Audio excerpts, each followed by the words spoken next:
kind of tiny. Negative. Okay. Yeah. I think it has eluded us. A lot of work for not much meat. Yeah. I wouldn't have thought it would go that far. I gotta turn the other way for tether management. I'll just do a sweep around here.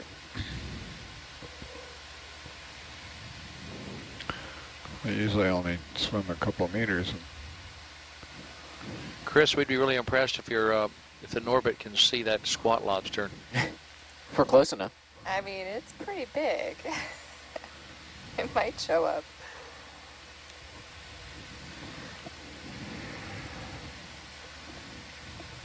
This is where we were sitting, right ahead of us here.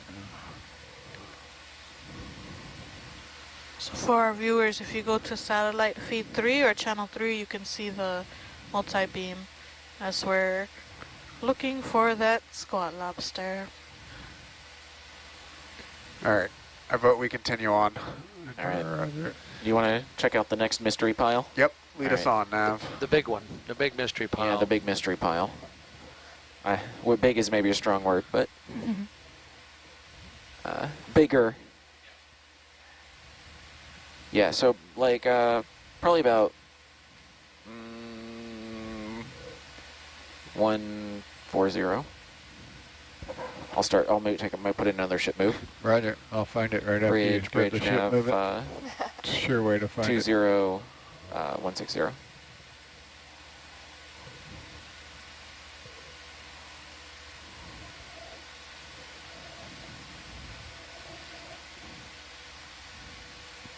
Ha! Told you. Yep. Yo, There it you want me to leave the is. ship move? Well, you could use a little tether anyway, right?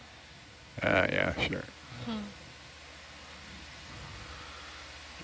It was even nice enough to go in the direction we were already planning on going. More or less.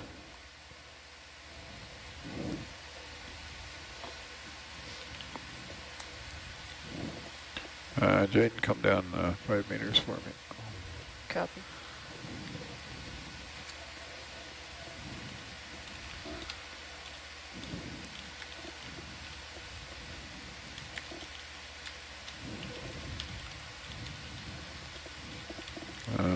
Come down, yeah, keep your delta right at 20 as I come down. We're far away, so you might have to turn a bit for me. Give me some leash there. Copy. You're hunting squat lobsters, you'll have to be very quiet.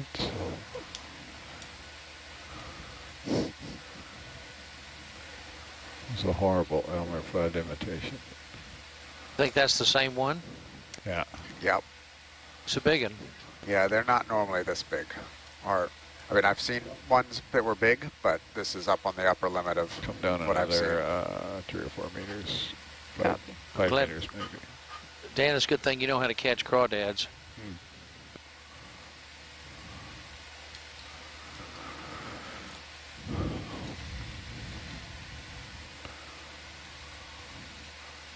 If I could get the net in position without dragging the tail.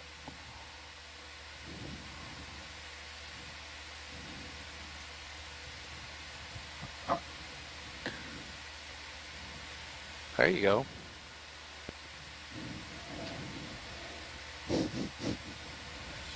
Holding my breath. It's going to be like a 3-point basketball shot. Oh, he is a beast. It's almost too big for the net.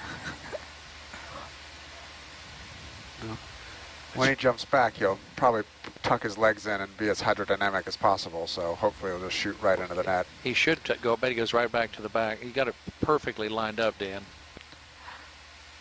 Okay, we're waiting.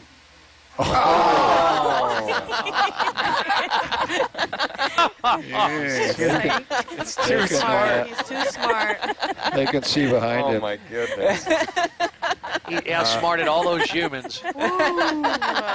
And Let's hindsight, try.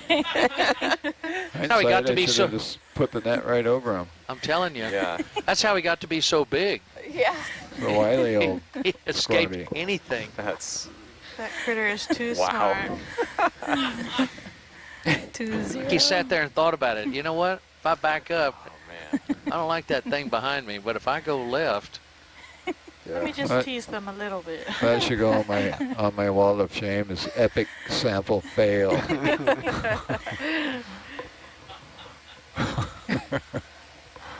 Outsmarted by a squat lobster. I bet everybody watching had the same reaction, made the same noise we did. Oh, you might You get could a go little for that fish. rat tail, though. Oh my gosh. Yeah, accidentally get the fish. We have been looking for one of these small rat tails. Really? Oh. 0 for 2. You know, they Bean. can't see that red net, right? So what's up with that? That's right, you can't see red in the deep sea. That is exactly why we chose that color.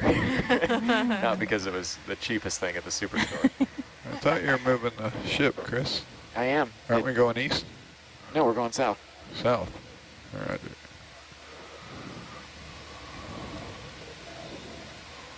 We just a slight east to find that chunk of wood.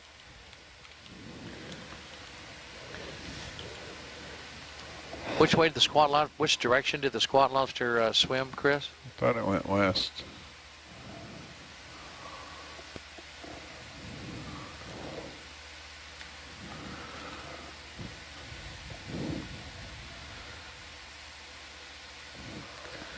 I think we need to find a younger and dumber one. Yeah. Yeah. Apparently so. How old would you say one of that size would be? I have no idea off the top of my head. I'd have to go dig around the literature and see what their growth rates are. My lifelong best friend lives in California, told me they caught a spiny lobster in off of the Channel Islands. That they have to do it in the pitch darkness with no moon and sneak up on the lobster because they can see your silhouette. And he said that it was well over 100 years old. Wow. That's off the coast of California. Much warmer water, a lot Yeah. more food.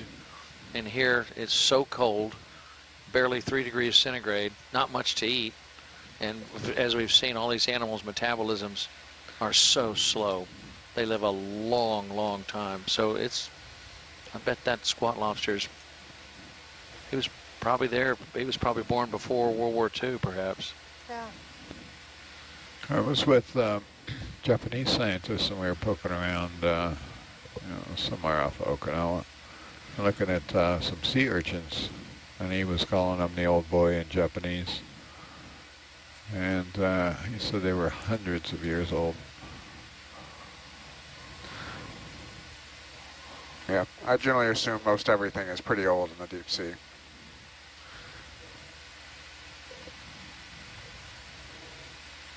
And very fragile, which makes it so important and so meaningful. The Palau doesn't permit the what is it, the drag, what's it called, Brian, the drag, where they drag a rake over the bottom.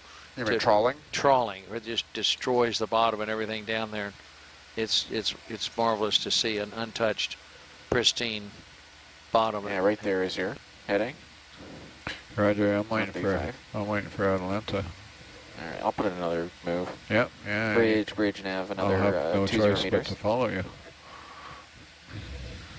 Yeah. I thought that move would put us in position, and maybe it will eventually, but Are we headed toward that second larger object? yeah. Yeah, this guy right here. The boat in Atalanta, or I'm not. Still hunting lobsters.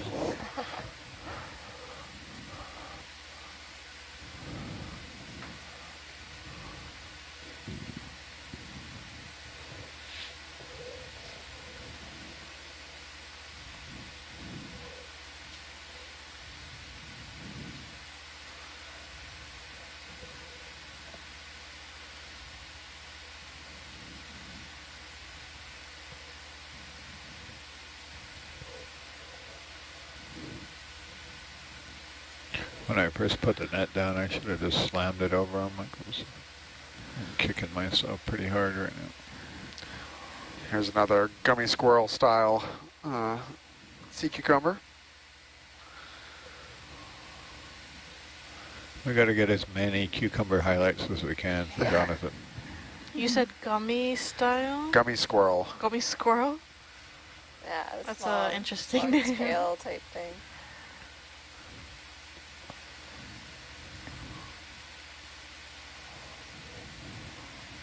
Are there any animals that eat sea cucumbers, Brian? Are they predators?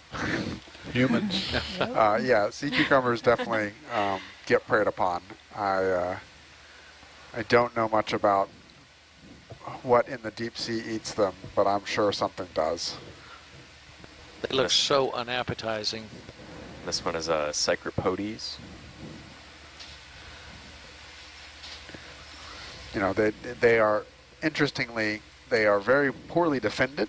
You know, they're gelatinous. They sit out in the middle, so I got to assume there's some kind of chemical defense that makes them unpleasant to eat, or else we wouldn't see them just laying out on the top of the sediment with no other defense mechanisms other than to swim away, which range in, you know, speed from kind of slow to very slow. Like a lot of butterflies that have bright colors, and birds learn they taste really bad if they're brightly colored. They're really fascinating metabolically. There's some hypotheses that they can control their own buoyancy by changing their chemistry of their bodies. Relatives and, you know, other echinoderms can do some really crazy biochemical stuff and lock their muscles and make them rock hard to hold urchins in place, and then change the chemistry again to let them go lax to move their spines. Echinoderms have some really fancy internal biochemistry that we're really just beginning to learn about. Okay, Jaden, you can look south now. I'm just going to come straight south from here. Copy.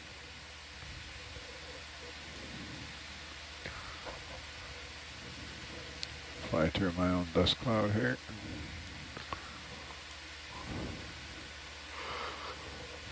Reach nav another 20.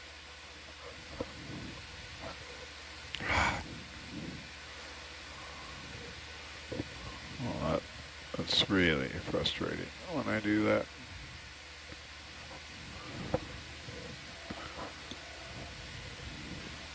Chris, the object we're looking at, that we're headed for, the larger of the two objects, is the one in the upper right quadrant of the Norbit? No, it's the lower right. So we're Lower headed. right, gotcha. Yeah, I see the arrow, we're gotcha. headed southeast. So Got it.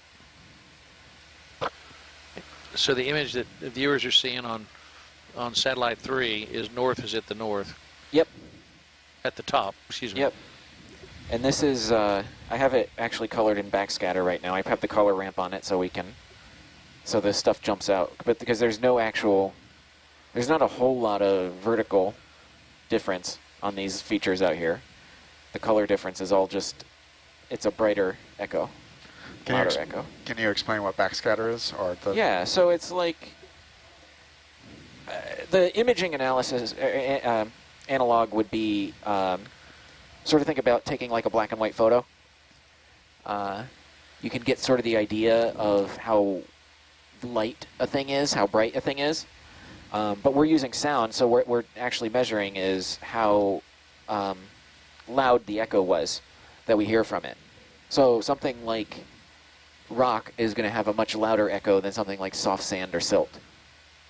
So that's why we're looking here at the darker echo. And we're hoping that it's a harder substrate, something we can take a look at. But but there's basically no vertical exaggeration, so this is really the only tool that we have at the moment, unless we find some bigger rocks or something.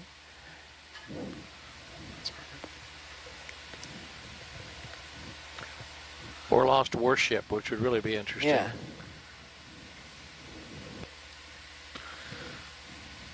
Chris, could I ask you to zoom out of HiPAC for a minute? I get a sense of where we are on the larger feature.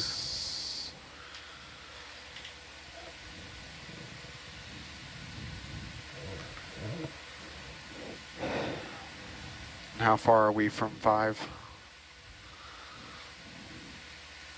Kilometer? Okay, so a good little ways. Okay. All right, thank you.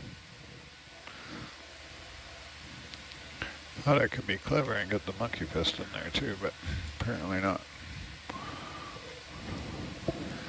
All right, so there is some steeper terrain coming up here after waypoint 4. So let's go find this one rock outcrop and spend a little time characterizing it and then make some tracks and try and find the steeper slopes on the other side of 4. Right on. And Brian, what's our depth here? We are currently at 2,388 meters. Our target depth to at the end of the dive will be what? About 2,200. At the and that's will that be the top of this ridge? It'll be up at the flat part on the top. We may not get to the exact pointy top at the summit, but should be Right here, characteristic of what What's the that? summit Right terrain here. will look like. Right. You might be able to get there now.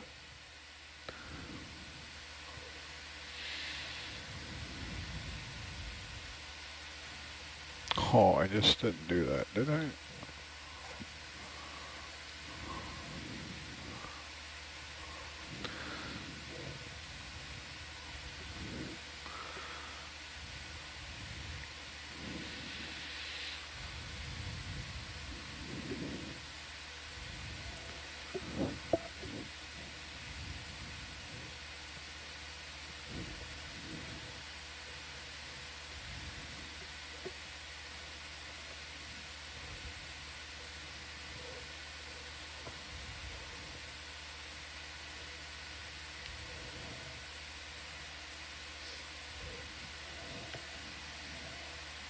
Here it comes.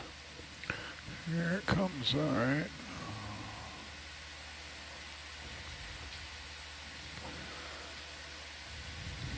The Eye of Norbit successfully found us rocks. Yeah. And look who might be sitting on the rocks. Oh my goodness. Back to taunt us. Get a second chance, Dan. A third chance. That's what I get Third for time's putting the the net away. charm.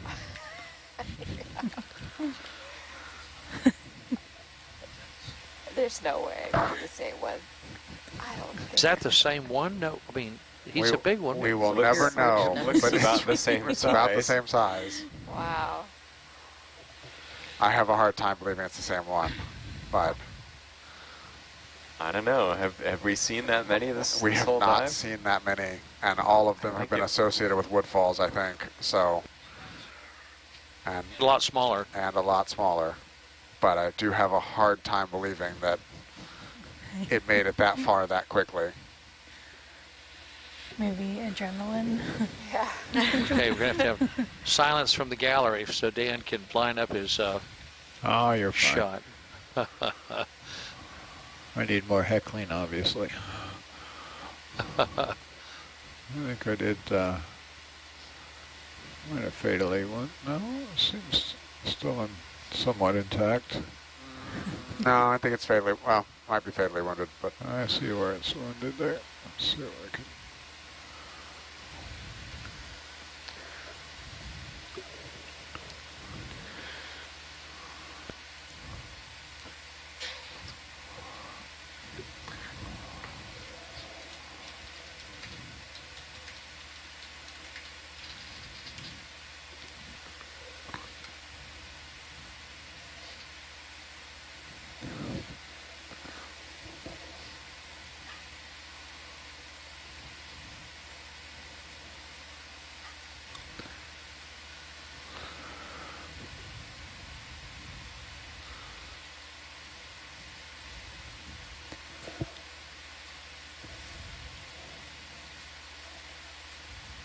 Looks like a net to me.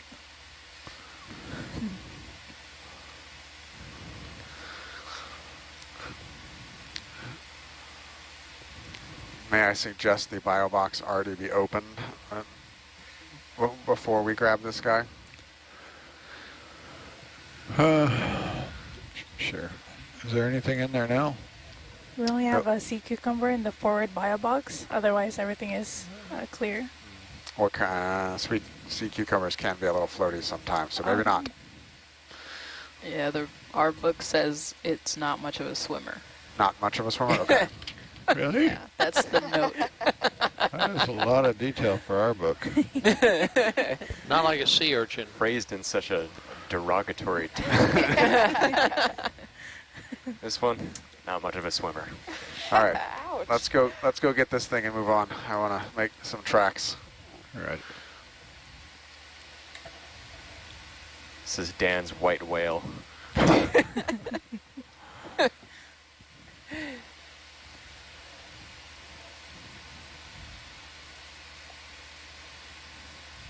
As Dan slowly leads the entire 4 to 8 watch to destruction, chasing the white squat lobster. I blame this on John, because John, you brought up the true story behind, or the inspiration behind Delville's Moby Dick earlier, and the whaling ship Essex. We were talking about that earlier. Right. Watching the dive. Right.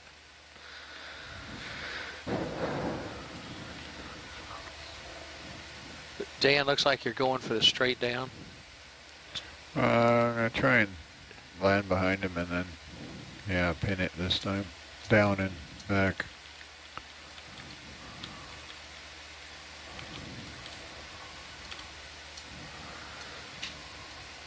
If I can, we pretty much have to set the vehicle down, otherwise I can't, I don't really have a lot of reach underneath there.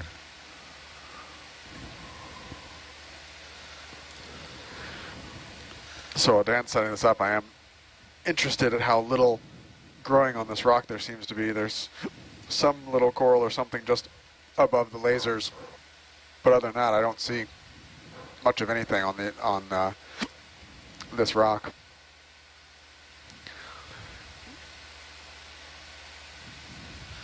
Which, given how few hard grounds we've seen in the last couple 100 meters, I'm a little surprised we're not seeing more here.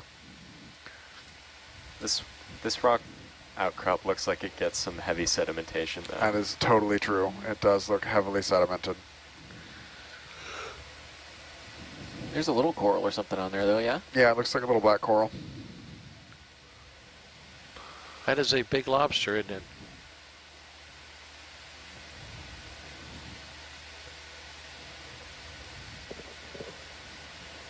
Oh. Wow, the way it moves. Well, Very pretty. he's slow. All right, I think we have put enough time into the white lobster. I know Captain Ahab over here really wants to get it, and let's see if he can pluck it out of the water, because if he does, that's going to be an epic story, but... He might do it. Lobster's a slow swimmer and a slow learner.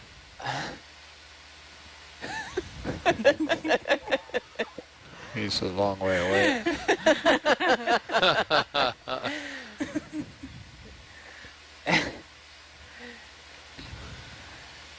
Oh. He's just Bonk. taunting you, Dan. Oh, he's right there. Yeah, but now he's primed to escape in the other direction.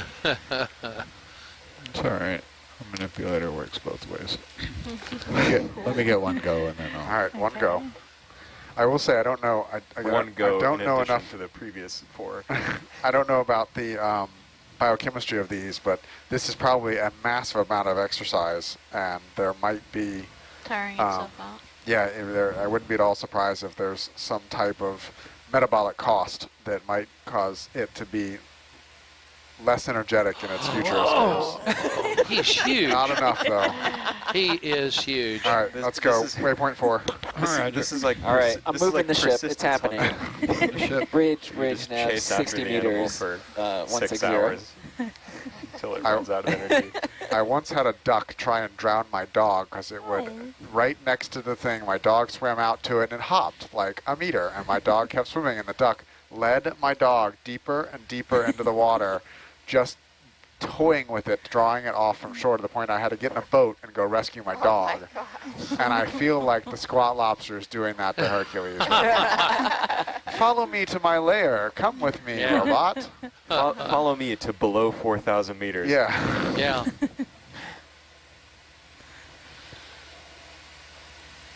What am I now? Oh, for 4? That lobster was really, really taunting us. I have a feeling as soon as Dan gets back to land, he's going to order a giant lobster dinner just to feel vindicated. us have an extra shrimp or 3 with dinner tonight. They are cousins, right? That's They are right. distant cousins.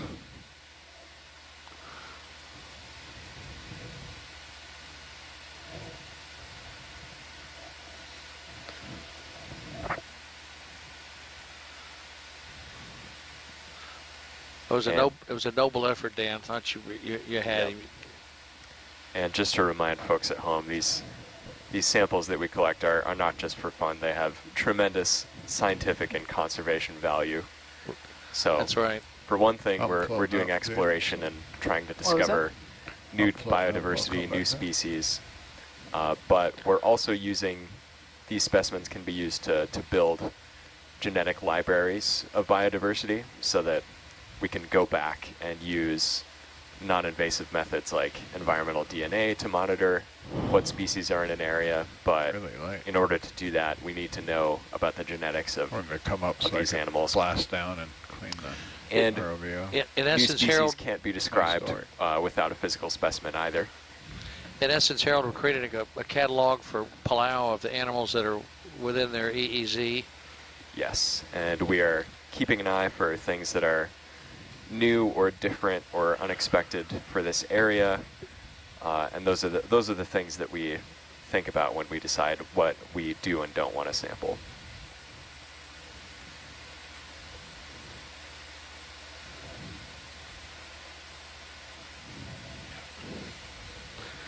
If you go straight ahead there's a little bit of something that takes you right in the right direction. Roger. A little more to the right here. Roger. Yeah, there is, Chris. There's something right And there. it's not a bunch of something, but might just be variations in the sediment, but we're here.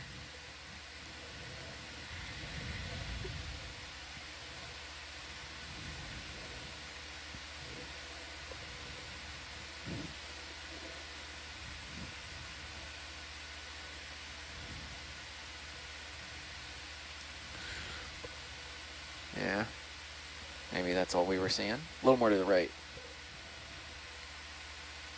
Right there. So probably just, no, there's little piles of crumbly stuff. That's impressive sensitivity if that's what you picked up in the backscatter, though. It's showing up right where, yeah. All right, afterburners. Yeah, they're on. The ship's going. Dan doesn't have a choice any longer. I never did.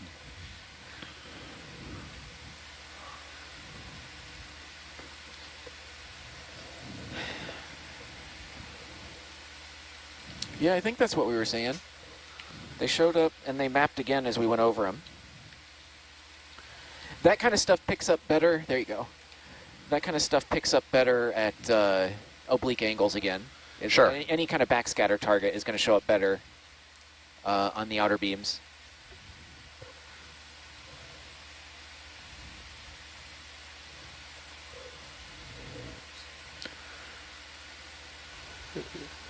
That just muddy rock? So are these carbonates or sedimentary? Or?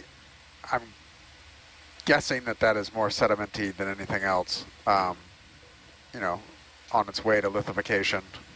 Yeah, But this this is some distinct layering there. There is distinct layering in that rock on the right. Zoom in there, Amber. Okay, copy.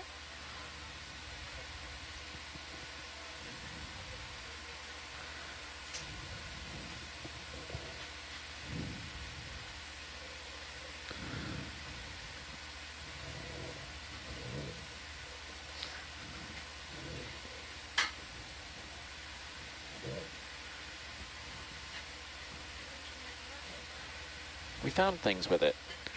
Sorry, I was moving that It works, net out of Chris. The Norbit absolutely works well. Video's going off, Tom, for a moment.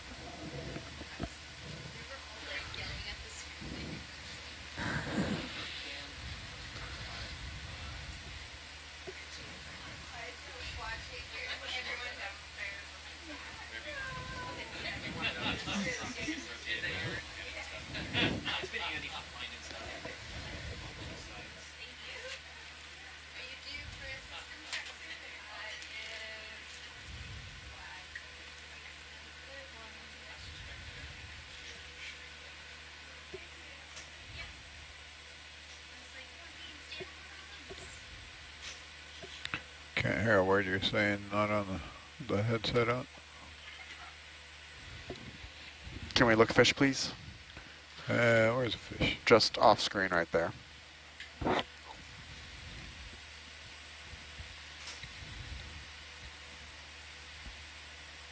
A tadpole? Yep. Roger. Zoom in if you want video. I think it's one of those Sorry, what was that? tiny Zoom in, please. bassitas. Half zoom.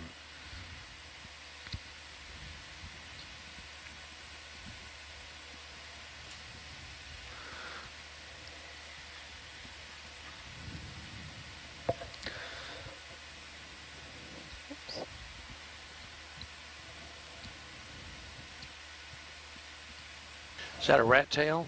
No, It's this a looks like a cuskeel. cuskeel.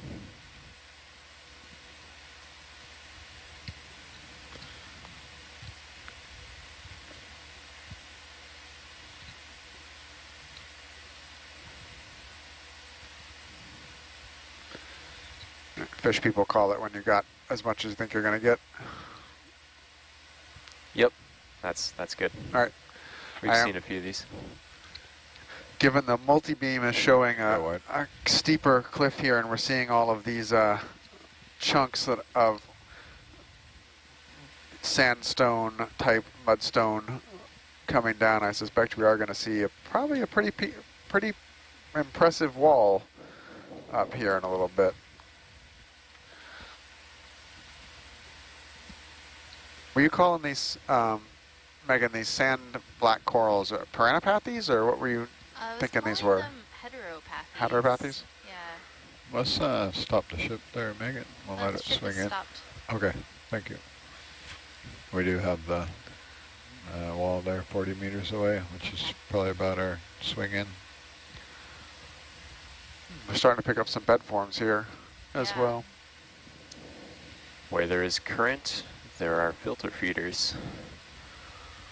You can see all the ripples in the sediment too, so there Yeah. must be quite a bit Right. of current here. Yeah, and it's interesting because it's perpendicular or parallel to the slope, sorry, which is... And how steep is that slope? How many degrees do you think? Probably between 20 and 25 degrees.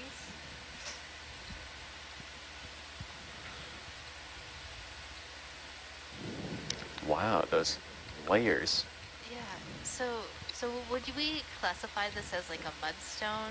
That would be my biologist guess, yes. I know all we have is a bunch of biologists. But I've never seen this like on a seamount before. Dr. Ballard's a geologist. Yeah, maybe he might know a little bit more about the geology of this area and how this sort of Yeah. sediment. Yeah, how did a mudstone form way out here? I have seen something a little bit similar to this once north of Palmyra, and we kind of hypothesized we were actually looking at the relic channel opening into the atoll, where it had been cut through because there was a kind of windy canyon almost between two walls of this type of material. It was a little more lithified, and I think it was a little more carbonatey than this. Yeah. But I think this is probably just, you know, biogenic ooze that has settled and lithified over the course of millions of years at the top of this feature. Doesn't layering in rock typically represent seasonal changes, spring, summer, fall, winter? It certainly indicates some kind of change in the source material, yeah. It doesn't have to be seasonal. In rock formations like this with extremely slow sedimentation rates, it could be much longer time scales on the order of thousands, tens of thousands, of even hundreds of thousands of years. So you could be seeing larger scale climatic shifts or ocean or current shifts over the course of the... Remember, the seamount has slowly, over geologic time, progressed across its across the ocean basin, basically. So the seamount itself has moved potentially through different oceanic current regimes. No, Dan. It's been uplifted and moved, Brian? Yep, and now it's being subducted. Uh-oh, is There that a it is. squat There lobster? you go. Surely this Turn. must be You a got different this. one. This is a different You You have one. like There you go. so many But people still rooting for quite you. large. Another big one, Dan. It's the same one, actually. Oh, it's getting ready. Okay, it's like, already oh, I getting know ready this to guy. escape. Let's try, let's just try for a zoom. Come on. Go ahead and push in there. He's cocked and loaded. See if he's watching me or not.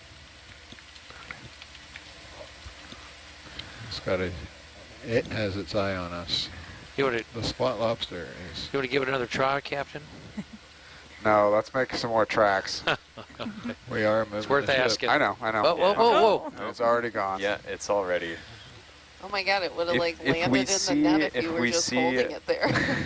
A small enough one, I a think slurp there's- could be I think they're an smart option, enough but to, they can see let's behind not. them probably, right? spend too Oh much yeah, more time. they got a wide field of view with their eyes, and they can rotate their eyes around too. Yeah, so. they're obviously not just going to swim into the mouth of a giant net. Yeah. We've proved that. If you catch them in a panic, they might. Yeah, I thought the first one, as soon as they touched the net, it would take off. Hey, look, there's a dog toy. I'm going to give it to Jake.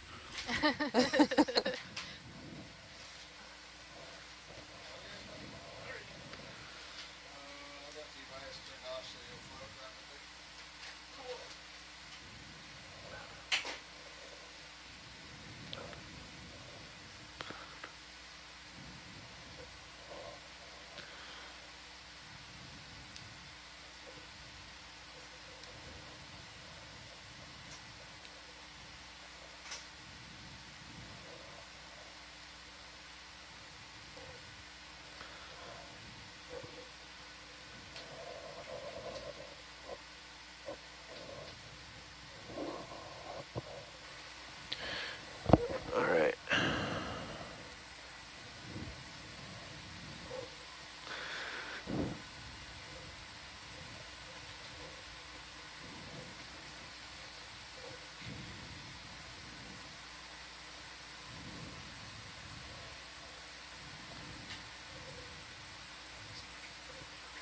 Yeah, I agree. Yep.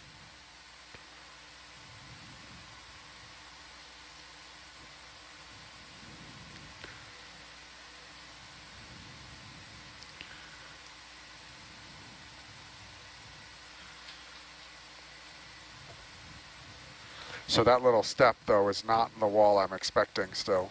I'm still expecting more further on.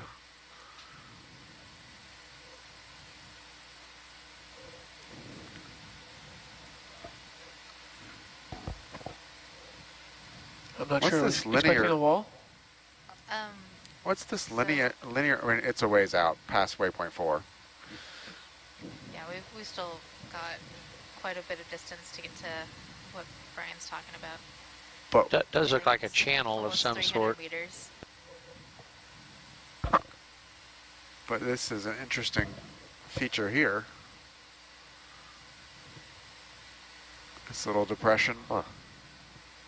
I know. Maybe since we just passed over that little cliff, it's sort of this section of sediment sliding down a bit, creating that crack. That is a, Maybe. I think that's a very real possibility. Because it's parallel to the ridge we saw.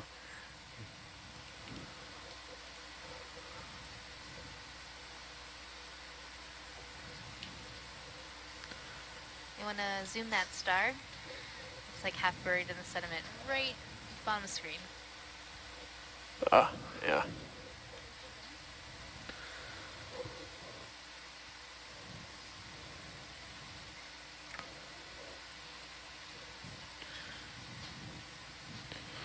All right, want to go for a zoom?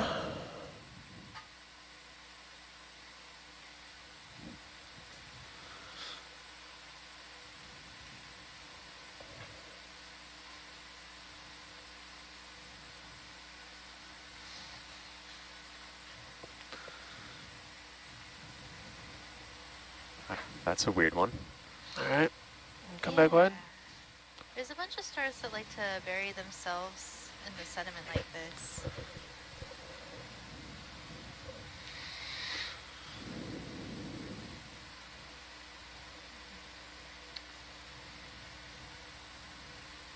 The best I can do is Paxillacida,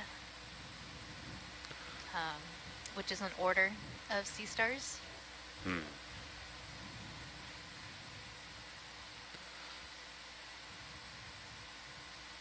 Welcome, Noel.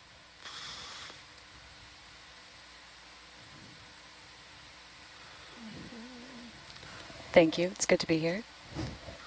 I was wondering if you might enlighten us a little bit about your reading on symbiotic relationships of actinarians and parapagorids. Oh my goodness, what a wild world that is. Yeah.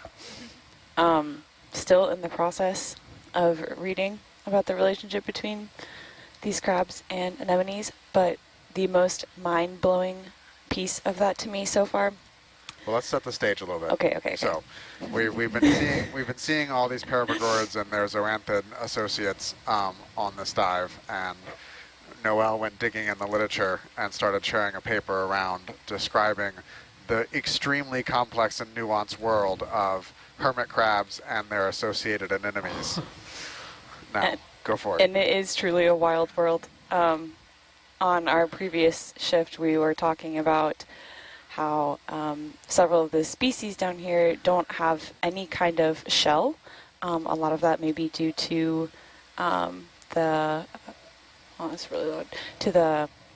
calcium availability that is at depths, the aragonite saturation levels. And so these species just don't have a hard shell, and they actually just have anemones that they use as protection on their back. And today I found out that this association, while very specific to different species, species both Push in there. of the hermit crabs as well as the anemones.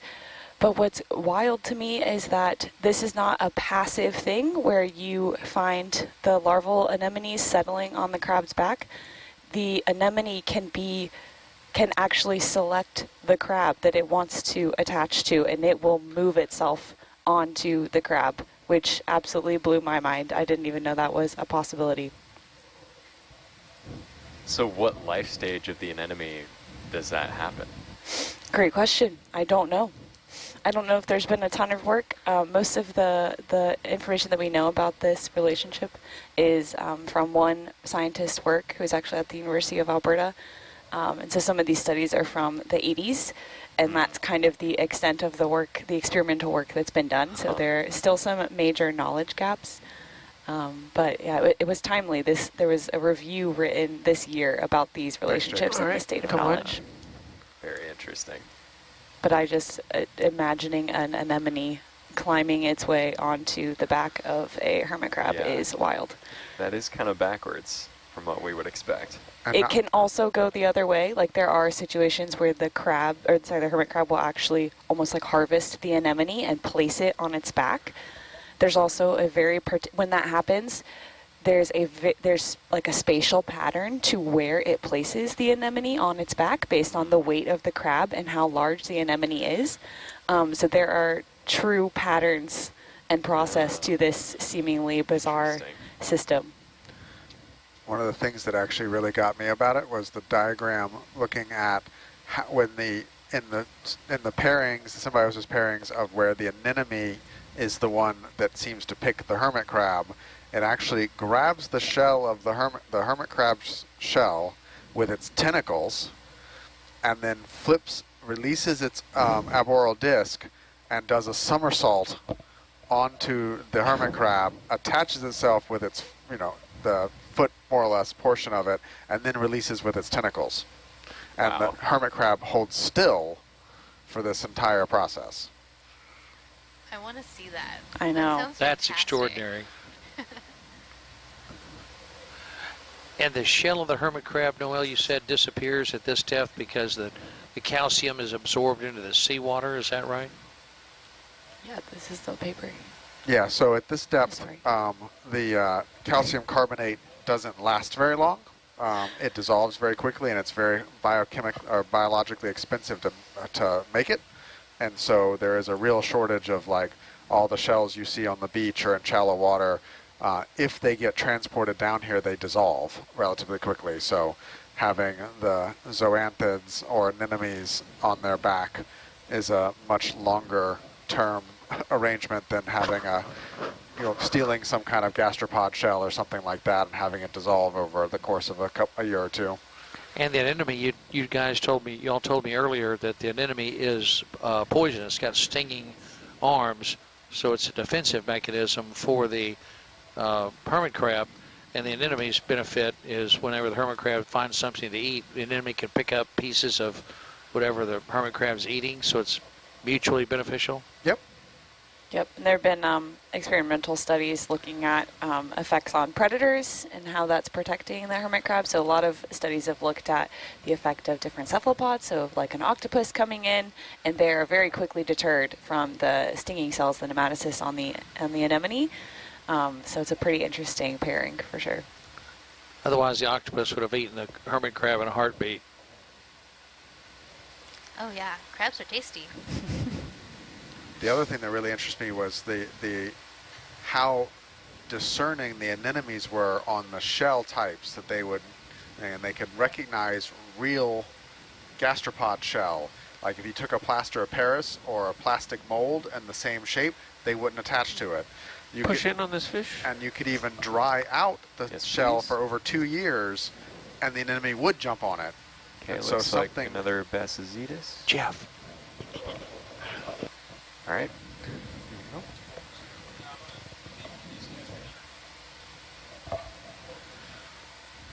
So yeah, even after the shell was dry and out of the water for years, the anemone would still recognize it, but would reject any man-made attempts to mimic the shell. And they didn't figure out exactly what the magic solution sauce chemical flavor that the shells had that would attract the anemones. The anemone knew that was his shell, that was his friend, and Yep. All right, come on. stuck with him. Thanks, Jake.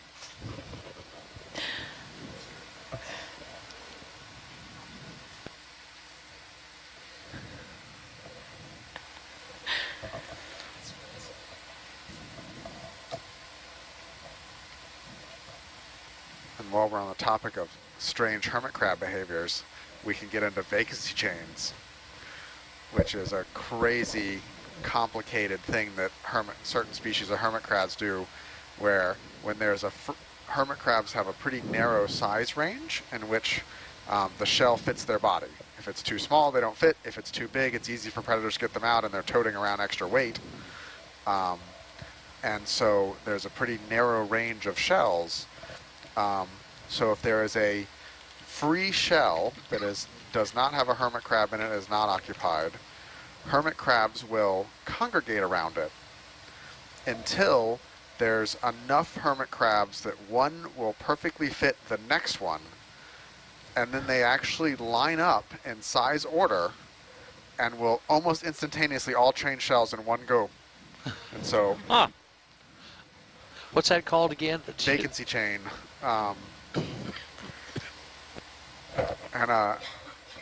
And my PhD advisor was the first person to describe this behavior, and how she found it's pretty hilarious. She was doing at the Smithsonian Tropical Research Station in Belize, doing coral reef work, and they had 3 days of terrible weather and couldn't do anything, and they were literally just stuck on this little 1.5 acre island with nothing to do, and so they just were watching the hermit crabs. And they decided to count all the hermit crabs and discovered there was 156 hermit crabs on this one island. In their boredom, waiting for the weather to clear enough to go back to her PhD work. And then they started noticing them all congregating around shells, and then they went bloop, bloop, bloop, bloop, bloop, bloop, bloop, straight down the line and all switched shells, and the rattiest, oldest shell was left uninhabited, and all the other hermit crabs had a new shell. And so they did it almost simultaneously, like one of them blew a whistle. It can take hours for them to assemble and all congregate, and they do some really complicated mental math on figuring out exactly which shell is the perfect volume, and they just line up in order, and then straight down in a matter of less than a minute, they'll all change shells. And they all end up in a shell that is better suited for their size.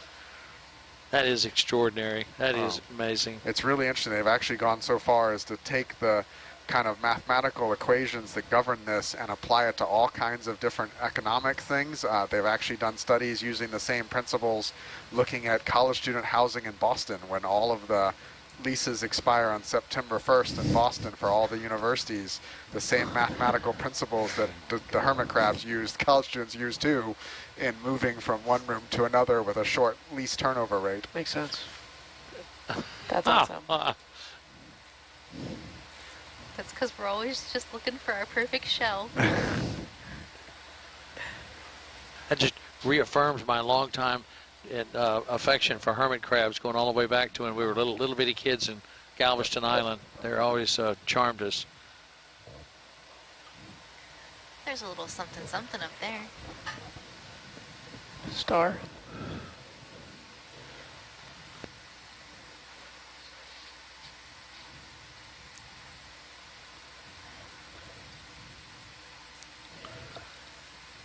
Oh yeah, we can see this one better. Check out those tube feet. Current watch team, did we intentionally stop collecting the photogrammetry data? When we came in, we were told that the focus was so bad that they had stopped collecting it on the Okay. last watch. Push in there.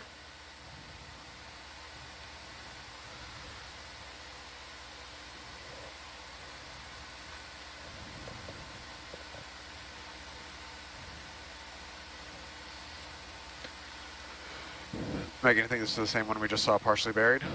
Yeah, it might be. I was looking through the guide. I feel like I've seen this one before. Curaster, maybe? Maybe. Oh, that's not the right one.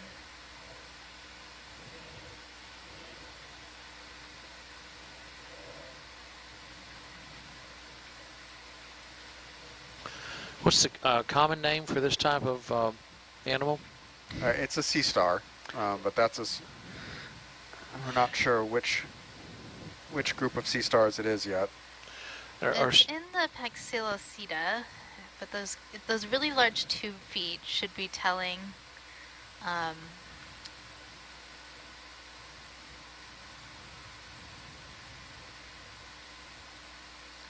I don't think there's a picture of it in the Okeanos Animal Guide yet.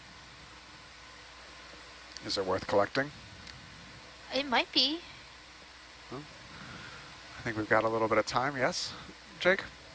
Yeah. Yeah. Let's pick this up. Okay.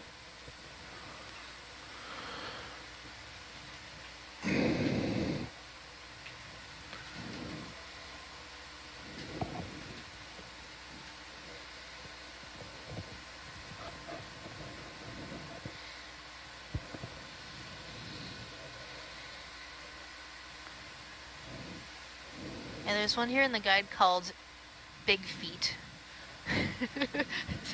That's not really helping. Megan, I suspect any animal we see that you are not sure what it is with your encyclopedic knowledge, that means it's worth collecting. Perhaps. I wouldn't say that about everything. There's some groups that I have that are weaker What do you than think's the others. best way to grab this, Megan? I would say kind of scoop under it with the jaws, like to open a little bit. Can you do that? Yeah. And then just kind of Try hook that. it. Noelle, what chambers have we got available? Everything in the starboard bio box is open. And also Do you want a bit of a zoom? the starboard forward box compartment is open. Yeah, let's get a bit of a push in there a little bit. Yep.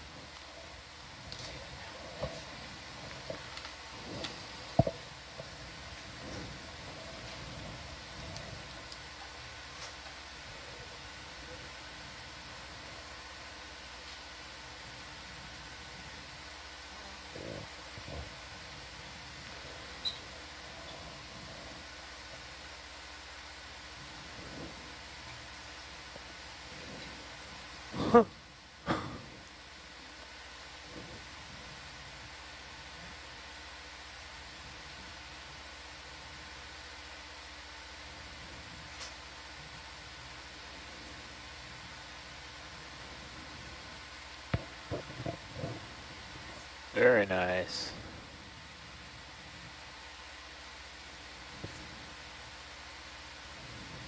Where's this going?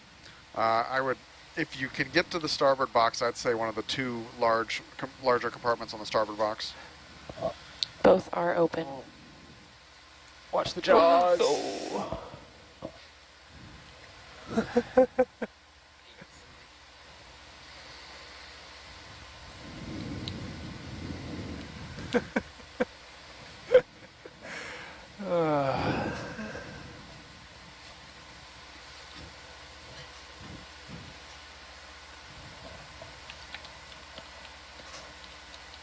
Do you want me to bump the boxes open? Yeah, you can bump the box open.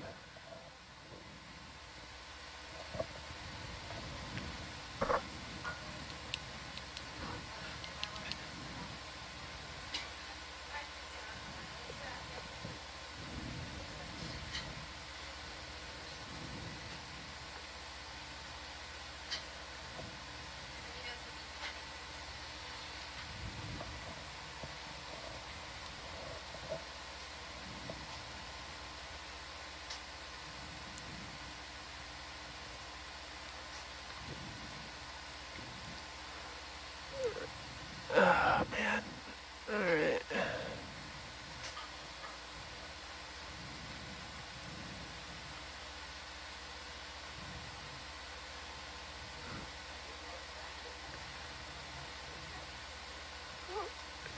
Is that okay there? Yep. All right. I think so. And what's the sample number, please? 068. Actually, did that go in the front box or the back? That went in the back. Back box.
You ready to roll?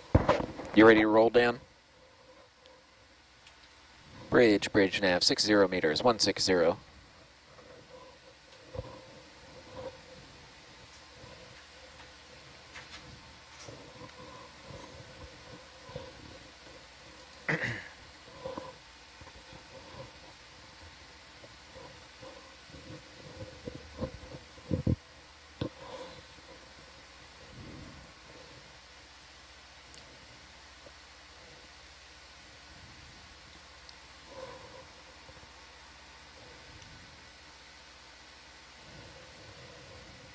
Yeah, we are getting little Norbit dropouts from the to cameras, I think.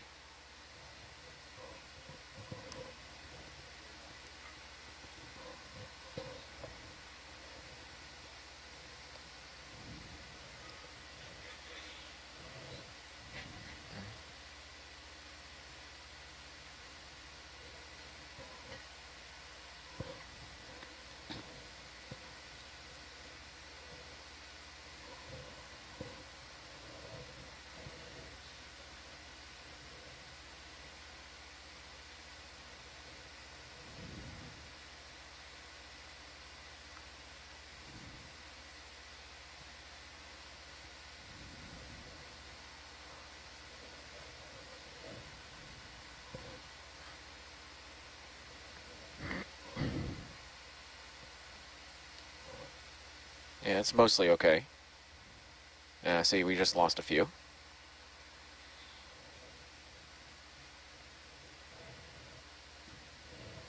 Yeah. Occasional packet loss.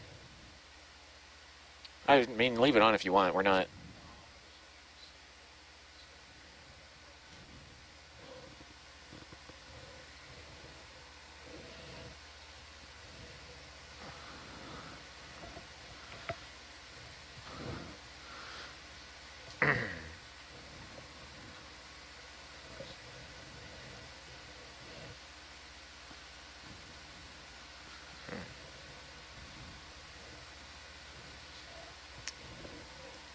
Dan, I think you're tugging me.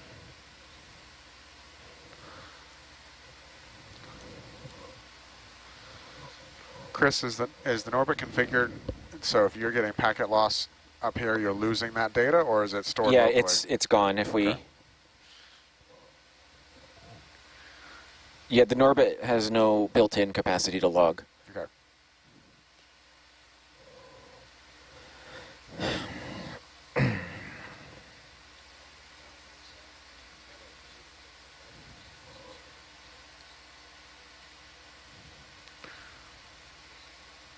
Yep.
Can we zoom on that?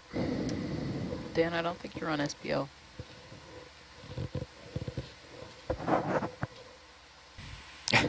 Zoom on, what do you want to zoom on? That stock animal right there to the left of the lasers. Roger. Come down a few meters for me. See her bouncing there. Let's get the telegraph. Copy.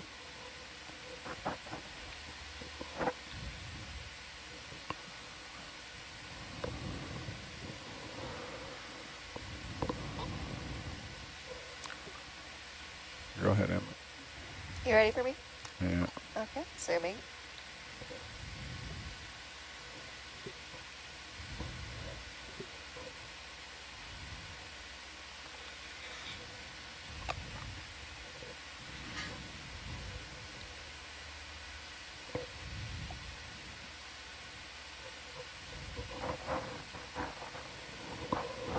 I think there might be some ctenophores on the other side. Ooh. Oh, Yeah, let's come around and look. Sorry, what are ctenophores? Ctenophores are, common name is comb jellies, and they're something we're used to thinking about swimming around in the water like a jellyfish, but there are some types that are benthic and like to hang out on corals and sponges and take advantage of their suspension feeding lifestyle.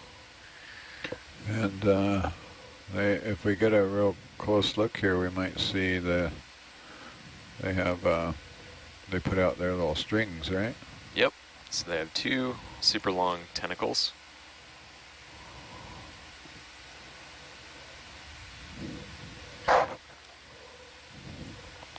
Come down a few more meters. If you still see your thrusters going there, I'll have you come down some more because I'm trying to land here and it's not working out.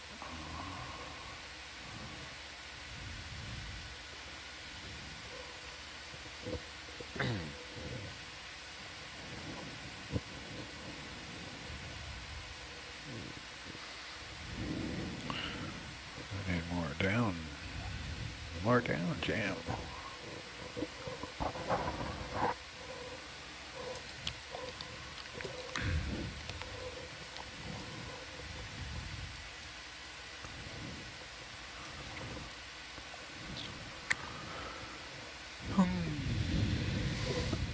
Okay, Amber, gonna zoom in again there.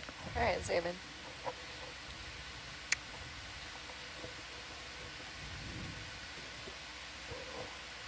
So I see at least two. If we go full zoom there, we might be able to see the tentacles. Yeah.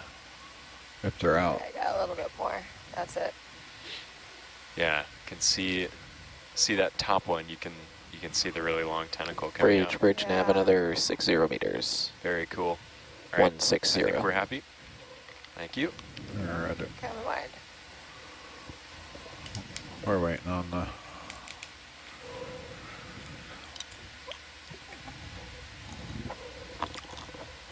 There's a fish back there.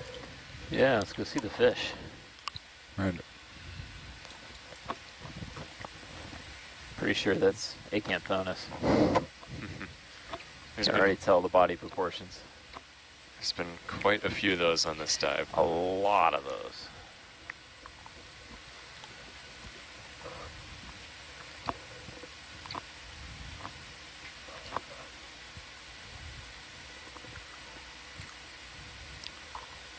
Yep, that's what it is.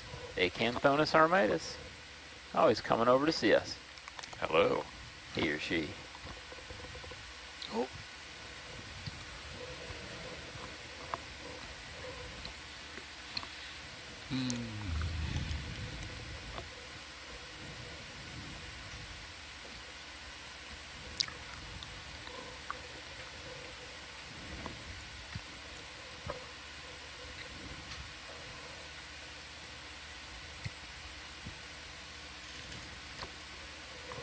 How do you say Hercules footprint in Latin?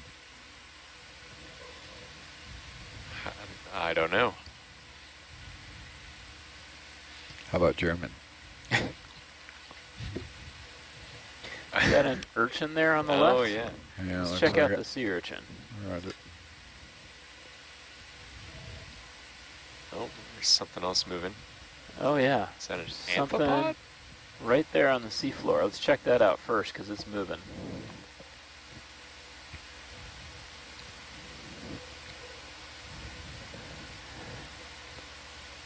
I lost it. That's right there. It's right by your lasers. Yep. Right. I can push in there, Amber. Okay, copy. I'm thinking this is probably a big old polynoid polychaete worm. That's my guess.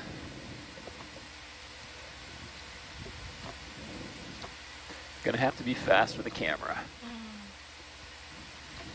Yep, you can see its rippling legs. Yep, And then polychaete you worm. could- Big polychaete worm. Yeah. Thank you. All right, urchin time. Well, I don't think so. Oh, you think it's In the in dust the cloud? cloud? Yeah. So on the mud, ROVs really don't back up too well. This is what happens when we back up. Yeah.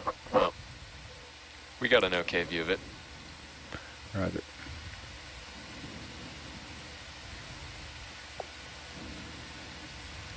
Looks to be some more traces in the sand. Maybe we'll see more.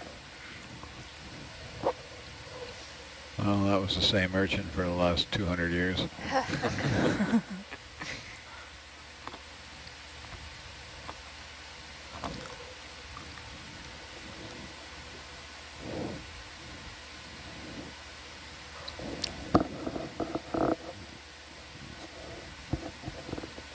We could follow Urchin Trail, though. Yeah. Meandering around. Yeah, I wonder who's going to be at the end of this trail. Or it just goes in circles.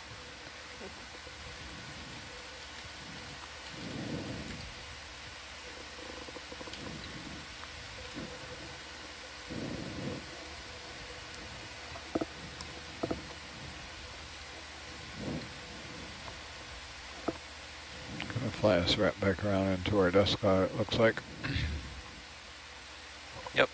just keep heading up slope. It may have cleared enough to get a look at him by now. Is the urchin worth going back to, Jeff? Do you think, No, or I don't think no? so.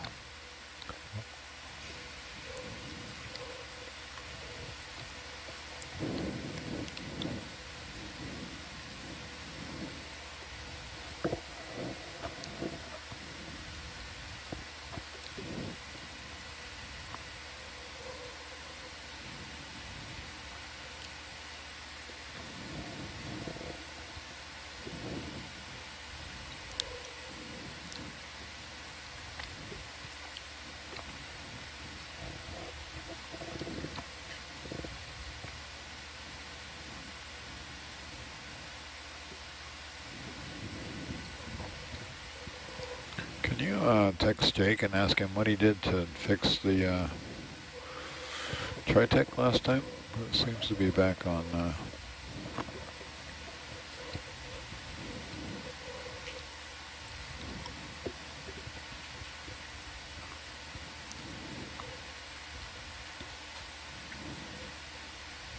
Jake is our Tritech whisperer. I have to sit there and poke it for 5 minutes because I can't remember the settings. There should be a recall setup if he is typical Jake.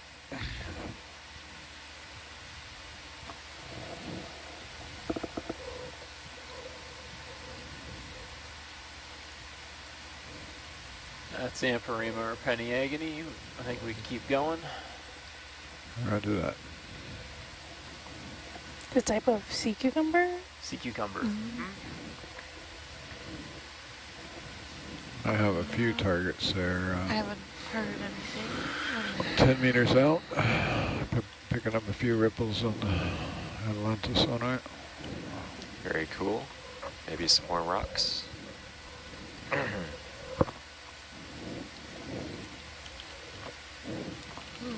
Oh yeah, same here.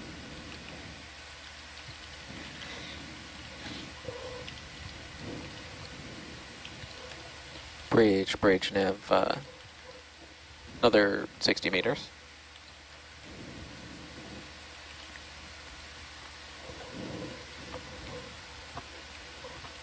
Jake says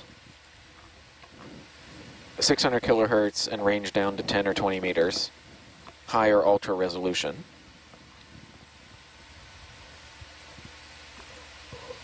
Is this on engineer? Yeah. I don't know if you can get to the second screen from the KVM. You can try it. Oh, now I can mess with all your stuff. Your mouse. Yeah, there you go. Beauty. High, 650. Range, Down 20 at the, meters. Down at the bottom left. Yeah, it's all set. Roger. It's just... It's not tilted down enough Fire to on pick the up left, the stuff. Metacarcinus in the middle. There. Are those shrimps? Yeah, we can keep going. Yeah.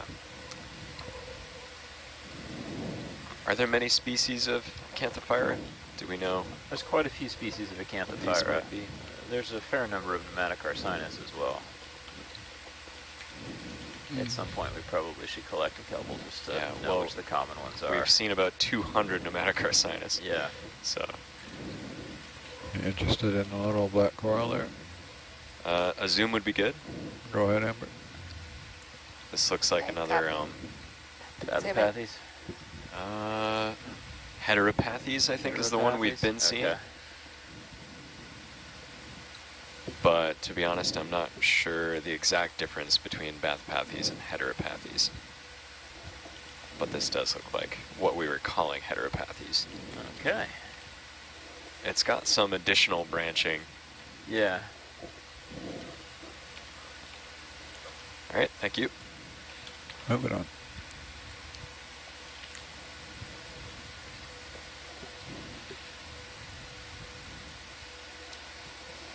Jeff, we were debating the geology earlier. What do you think these rocks are? Mudstone? Just sort of solidified it ooze. Sure looks like it. I mean, right here we've actually got some darker stuff. Whether that's manganese crusting or what, I don't know. I don't know if manganese can crust on Push in there. flintstone. Oh, I guess it depends on how I solid landed it a is. little hard. Sorry. You can push it in. There's You another missed. little Yeah, go ahead. Heteropathes.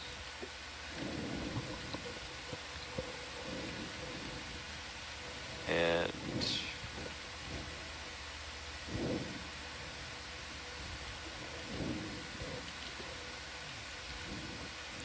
Could be crusty.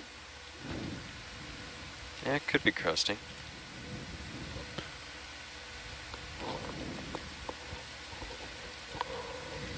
Charlie Brown coral.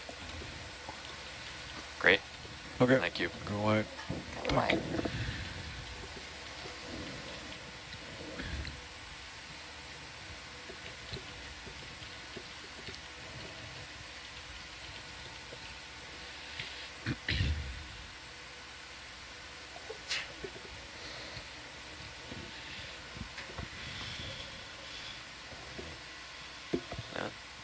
Yeah, I'm not sure what that is.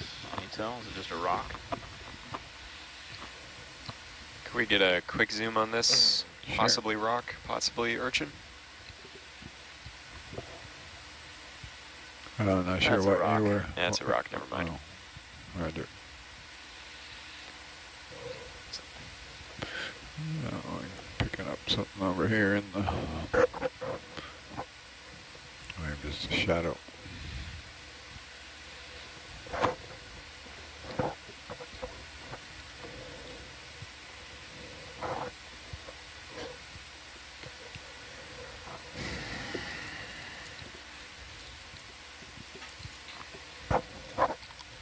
So are we on top of the seamount right now? Close? Let's see. Trying to look at the map over here. I think What was we the still have a question? way. Are we on the top of the seamount? I think we have No, a we little got bit to go. A couple hours to go. Yeah. Oh, real quick to the left, there's a very skinny coral. Don't think we've seen.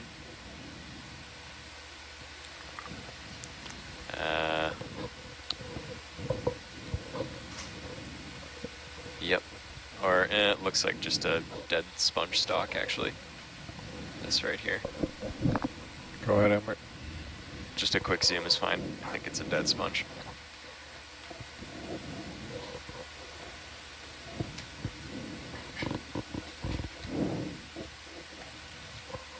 Yep, that's not alive.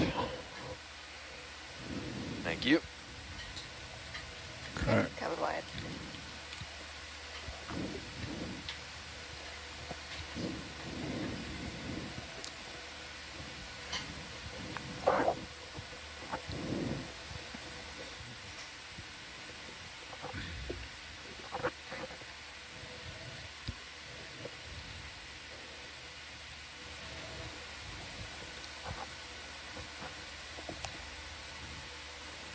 Sorry, was that a call for me to zoom?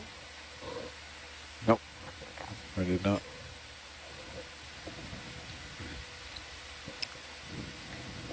Oh, sorry, I'm listening to. I was checking the stream and I was getting our conversation we just had.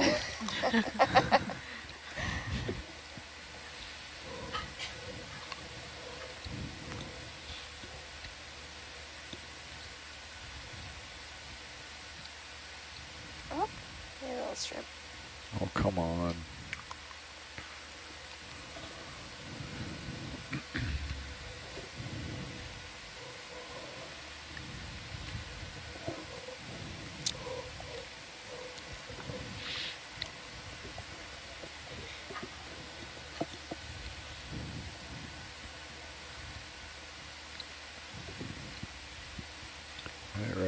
I wrecked that one.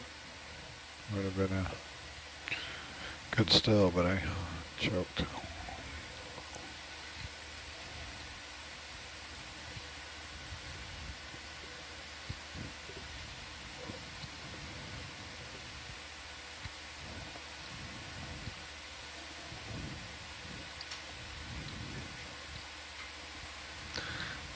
Beautiful shot on one of these Pneumatochrysinus. With these super long It's legs. really cool with the long legs. And this is a shrimp we've been seeing quite a bit on some of our recent dives, and we saw them a lot on the baited camera survey with National Geographic. And I was just talking to Jeff a minute ago, and there are quite a few species in this genus. So I think if we get the opportunity to slurp one, that could be worth it.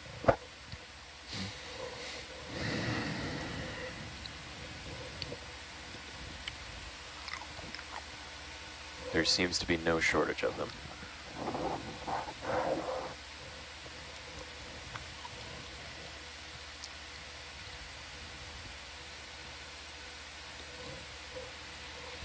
You want to get the jars set up for a slurp? No. Blast some water through and get it cleaned out a little. Stick it on an empty jar. I'm not sure what's in there where. Copy. Ayla, which jars have samples in them? Only slurp one. Okay. Yeah.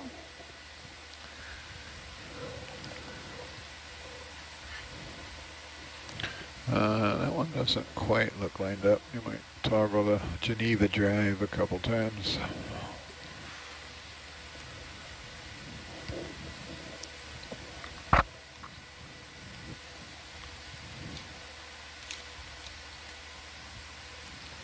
You want me to turn on the pump to clear the jar out? Toggle the rotate function. Sorry, it's the physical thing that's driving it, so Geneva drive. And look, maybe the camera got bumped. And toggle it back, see if it comes in the same place.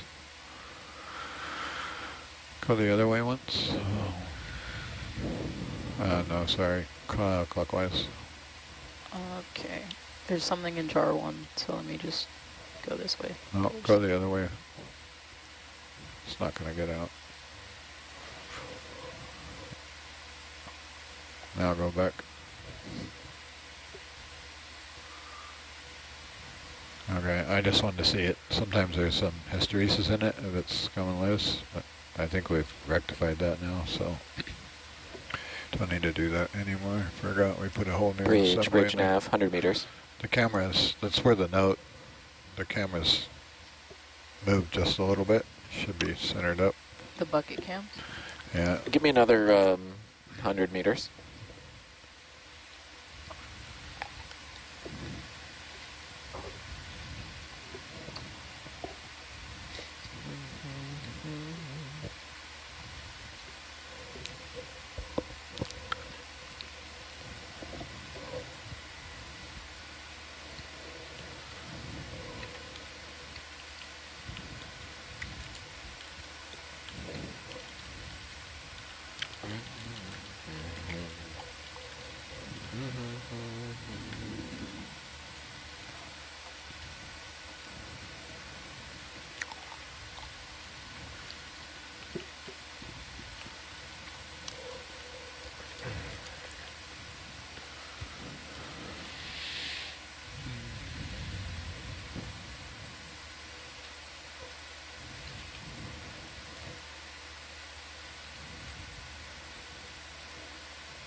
Is that, I can't tell what that is.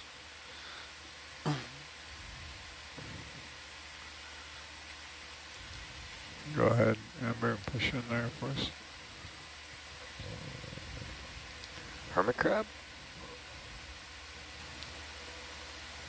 Yep.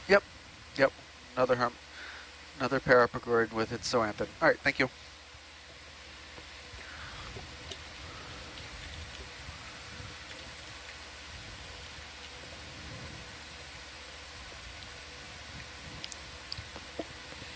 Interesting. So did the zoanthids and the actiniarians independently evolve that strategy to link up with the hermit crabs.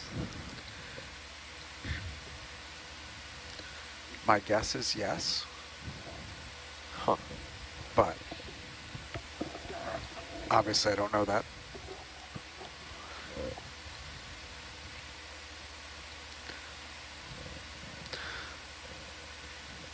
So as much as I think all of us in the control room don't really love these super big sediment dives, it's important to note that this is not lifeless by any stretch of the imagination. We just can't see all the life and the biodiversity that exist in the sediment. There's a whole class of organisms called meiofauna and infauna that live in the sediment and the small, and even between the sand grains. And some deep sea sediments are extremely biodiverse, rivaling like rainforest levels of biodiversity in shallow water coral reefs.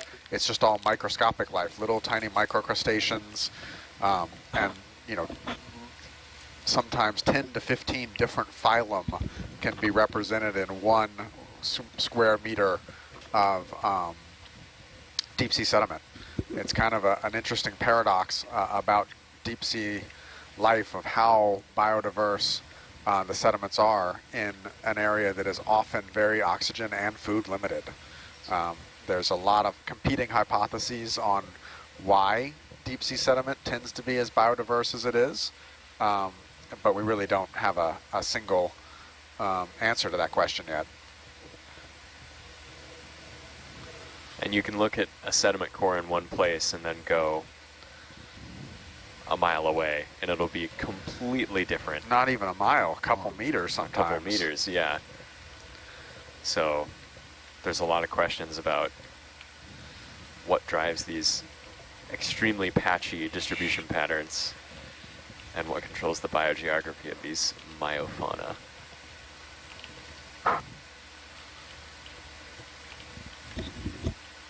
Now the dominant coral right here definitely appears to be black corals. These little tiny black corals that we're seeing pretty commonly right now and have been seeing for a little while. Yep, I feel like this whole expedition so far, black corals have been the story in a lot of ways. There have been a lot. There goes an Acanthophyra shrimp. So you can tell it's an Acanthophyra by the way it swims. It sort of has this meandering, almost drunken way of swimming around upside down. All right, we're getting back into some rocks though. Yeah, now we seem to have a whole bed instead of these patchy areas. If I had to guess, this is probably now carbonate that is manganese encrusted, given that we're approaching the top of this feature and how kind of flat it is. I suspect it was once emergent, or at least into the shallows, where you could have a coral reef and then erosion before it was subsided back into the deep sea. And based on its position on the tectonic plate, this seamount does have the potential to be fairly old, so that would allow time for it to have been one of the midlights is a shallower island. Check the port midlights, please. Copy. My lights finally came. We did have one that was intermittent, so it looks like we're missing a port midlight. Yeah, the geology of this feature right here, we're right at the intersection of the Yop Trench and the Palau Trench. And basically to the west is the Palau Trench, and to the northeast of this seamount is the deep reaches of the Yop Trench. So this is like Harold said, this is a pretty old seamount that's right caught in between these two subduction zones. And over the course of the next couple tens of millions of years, it'll be really interesting to see exactly how this feature gets subducted or welded onto the Eurasian plate.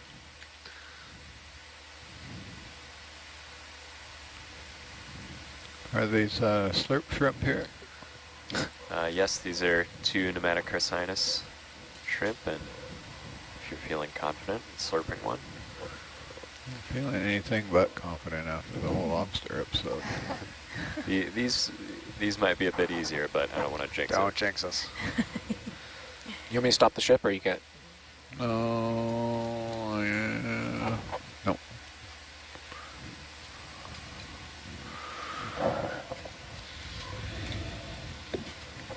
Sure they'll be gone before I get that. Shouldn't be so pessimistic.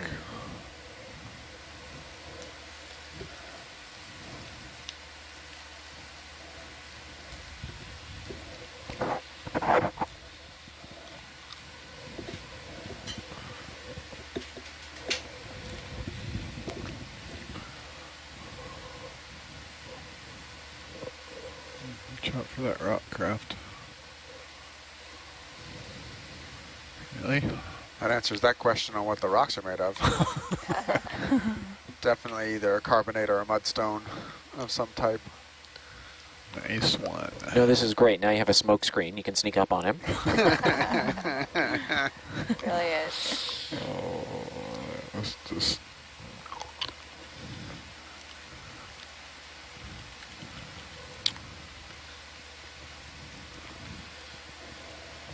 Oh, it's still there. I was expecting it to vanish. And its friend's coming back. Oh, hey. Nice swim by. Turn on the suction for me. Copy. It's trying to get in front of the camera to... Look how long that antenna is. It's that trying to antenna's create a like, diversion. That antenna, though, was longer behind it than its body length. Yes, they have very long antennas, very long legs.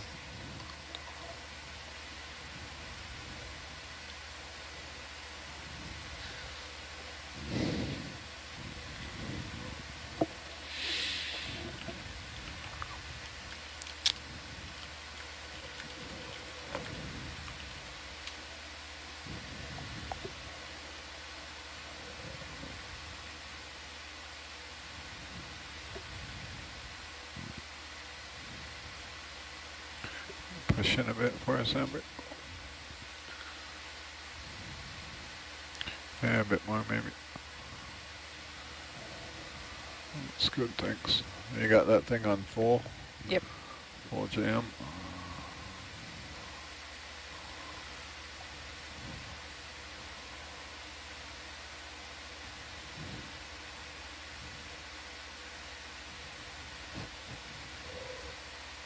No chance. Nope. Zoom out.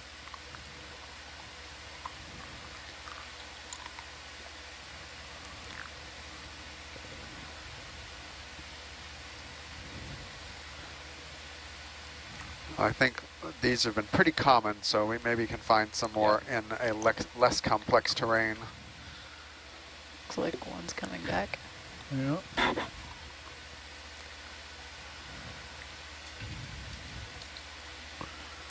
All right, you can turn the suction off. Copy. Yes, we often gravitate towards sampling and zooming in on the rare things because they're potentially new and interesting, but it's also important to sample the common things. Copy. Because ecologically they might be playing an important role. Maybe we get lucky.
They feel the water the suction going and they don't like it.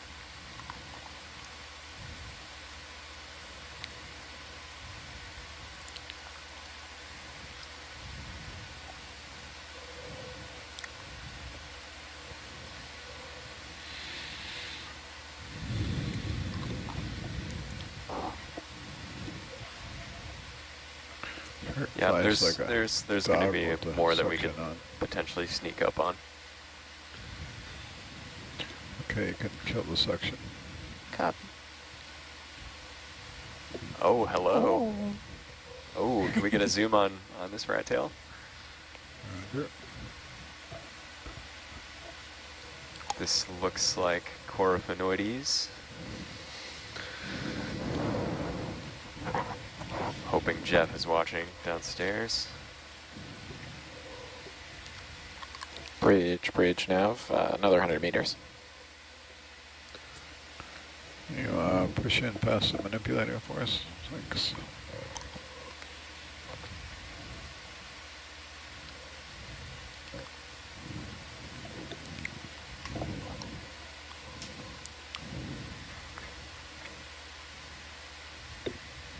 Nice shot. Trying to get it in the still camera as well, but the main camera shot is really nice. Zoom in one on the still. It's zoomed in all the way. Is it? Oh, I got the porch out. That's why it's still.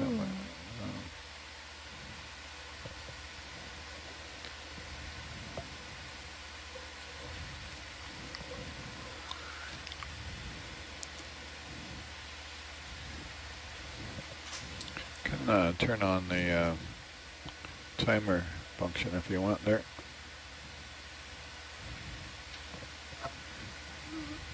That makes it easier. So this is a group, it's the Coryphonoides, which is in a group called Macaroid, or rat tails. It's a group of fish we've been particularly interested on this expedition. Great.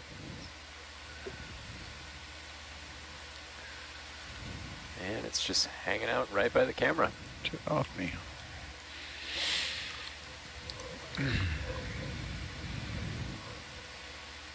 All right, I think we got some good angles on it. Roger.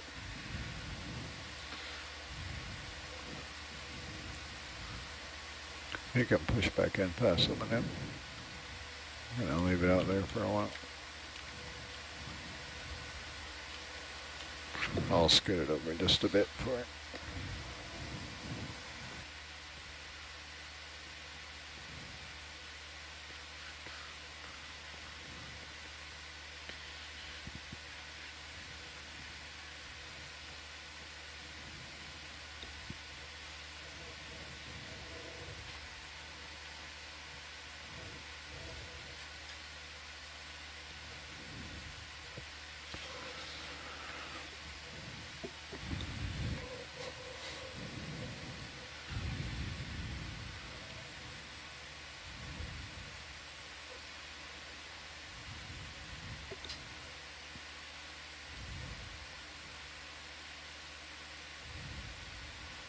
Yeah, that rat tail had a very distinctive bump on its head right before its dorsal fin.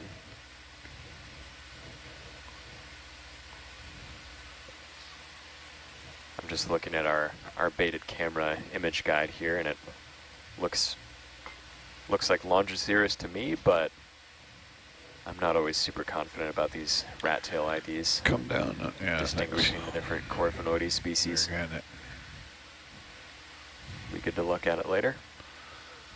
That should be enough for me to get my tail around and head towards it.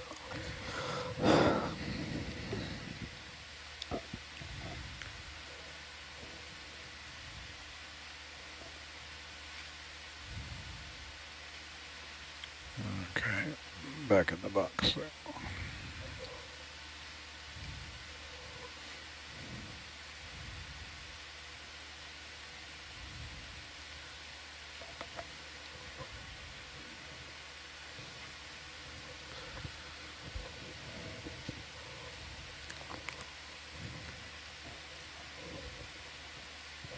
Looks like another potential Hawaii snaffle-brankid. Got a eel here. Yep.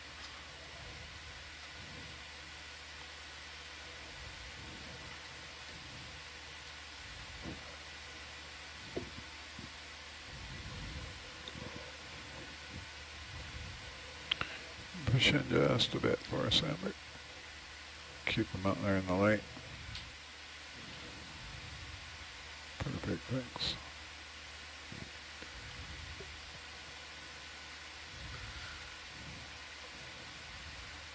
Da-dum, da-dum, da-da-da-da-da-da. It's nice we can see the dorsal fin comes up pretty far. That's a potentially diagnostic feature. Yeah. That's not always easy to see. Jeff says maybe Iliophis, in the family Iliophinae, or the order.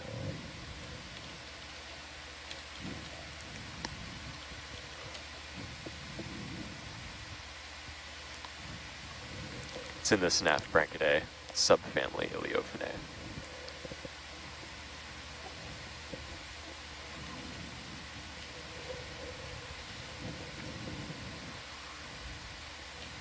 Ayla, would you look through the samples they collected and see what did they collect one of these black corals yet that we've been seeing so frequently? For this dive, or yeah, for this dive? Yeah, we don't have any black corals yet. Okay, can we get one of those 2 corals right on that rock then? Right. Potentially look under the rock too. Yeah, there's something down squishy looking right next to the rock. Copy. I'm getting some flashes. Yeah, what is that? Signal loss or? Yeah, I saw that.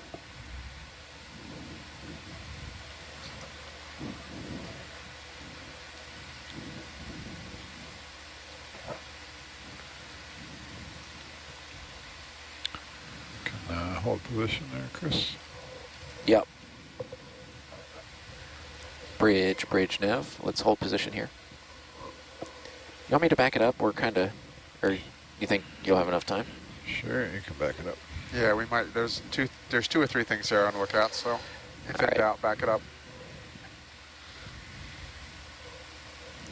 Bridge nav. Let's do 80 meters, 330.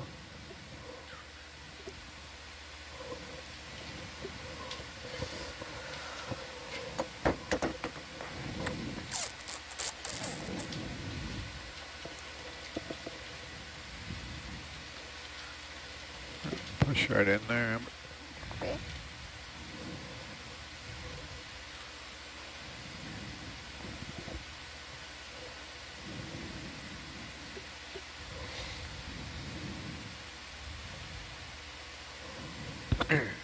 Which one am I going for? I don't know. Probably the one on the right, and you can. It'll probably be easier to just take the whole colony.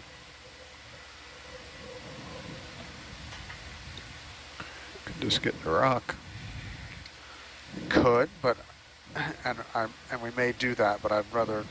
I wouldn't mind. I'd like a rock, but I don't, because we're interested in the coral itself. I don't know how well the whole thing will survive with the rock rocking around in there on the recovery, and I don't want to smash the coral with the rock in the bio box. I could put it in without smashing it, probably. No, I'm sure I understand that, but if we're heaving around in the waves right, and whatnot. How about 1 coral on 1 rock? Let's look around for a rock. Let's see if this is our best rock. I'd rather not take multiple corals if I can help it. Any idea on this guy? It's a Heteropathes black coral. A really small colony.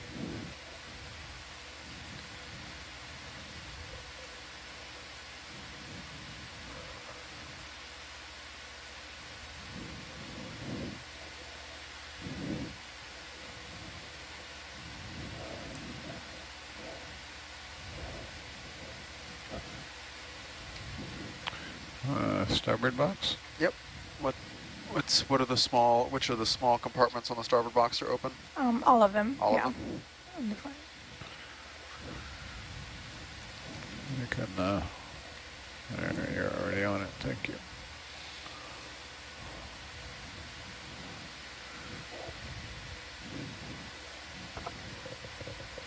Turn the starboard port light on. Copy.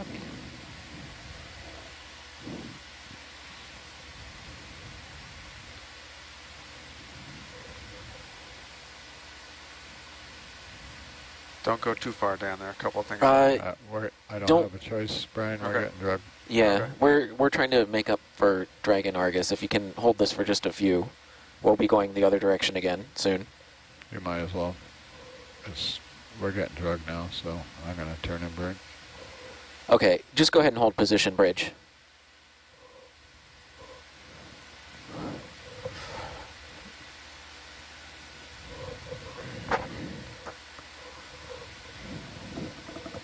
If you like, you can adjust your heading for whatever you want. We're going to go to 160 again.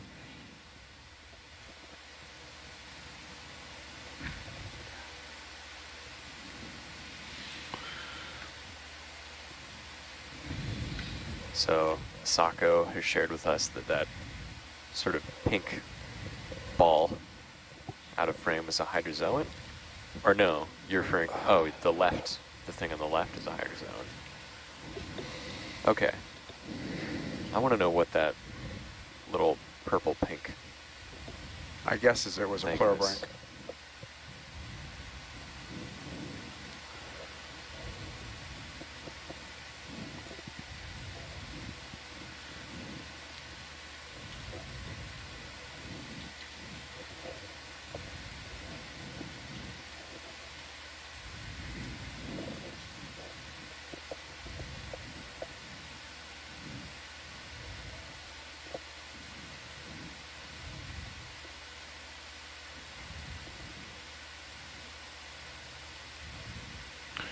Well, that one kind of, sorry, that one kind of snuck up on us. I thought I had more time.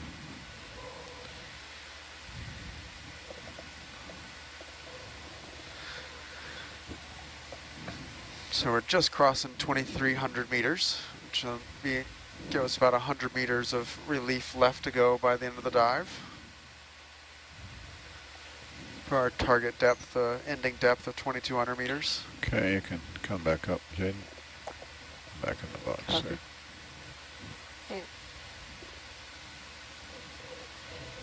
All right, thank you, Bridge. We're getting the RV straightened out. We'll get moving as soon. We're supposed to be on deck at midnight, yeah? That's the last I heard. Okay.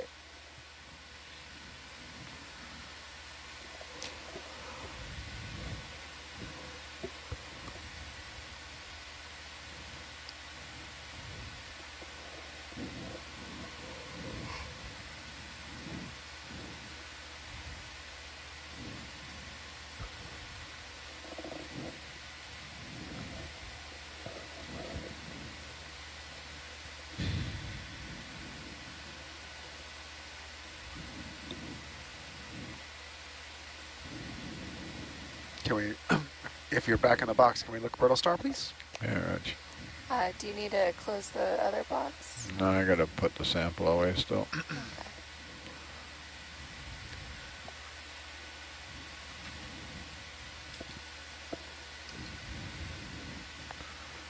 Okay, you can pull zoom there while we... Sure. Those downlights on?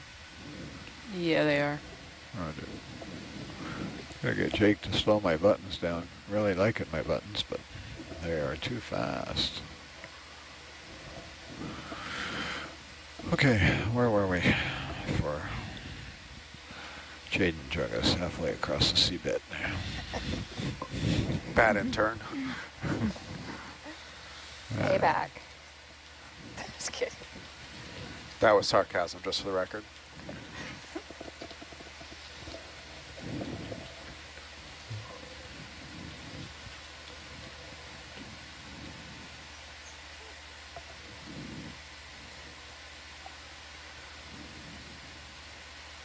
What type of sea star is this?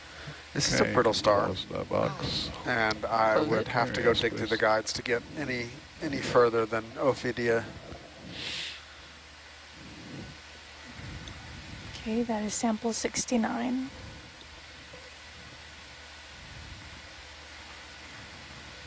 And once that's in, you can turn that port starboard light back on to bring that 31 amps below the 30 amp fuse rating. Turn it off. Port starboard, yeah. Okay. Where we have our second transformer sitting on the bench down there, and we're pushing our luck. Are you good on the star there, Brian? Yep, we're good. Moving on.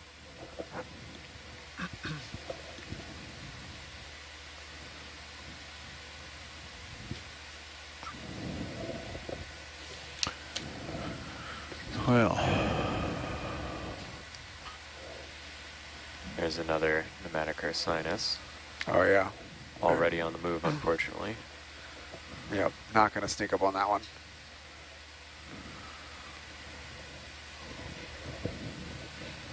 do they need that attachable funnel? Print one up.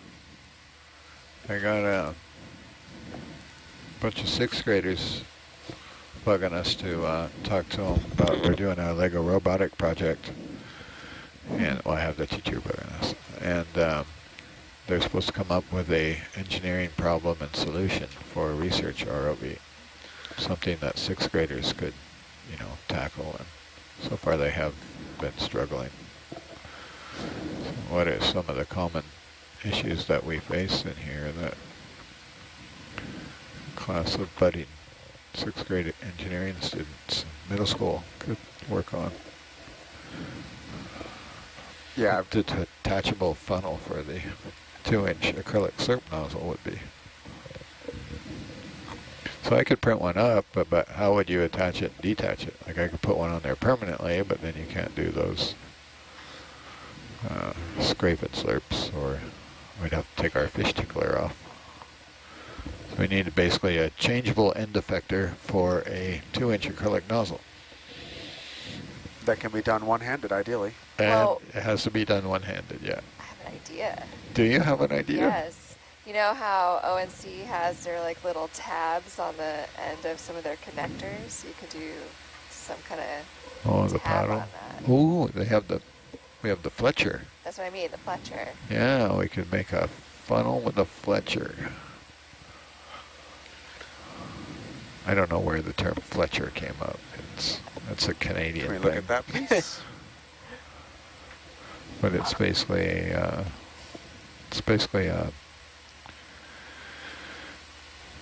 how would you describe it, Amber? It's like a tab, or I don't know, squarish, rectangular slot. Then it has. Think of something to make an analogy with while you're zooming in on that. Okay. No pressure. Zooming. Like a tin where you have the lid that can slide in. Oh yeah, it's like a sliding box, like an old school wooden sliding box. It was actually inspired by something in the wild, as it were. Got a C pen, some brittle stars. All right, that's good, thanks. Roger, I still All right, never I'm gonna got. get the ship moving again. You happy, Dan? Yeah, still never got fully back out. Bridge nav, 100 meters, 160. We never did fully recharge our tether bank account there. We've been holding right at 0, hovering on negative, hovering in the red.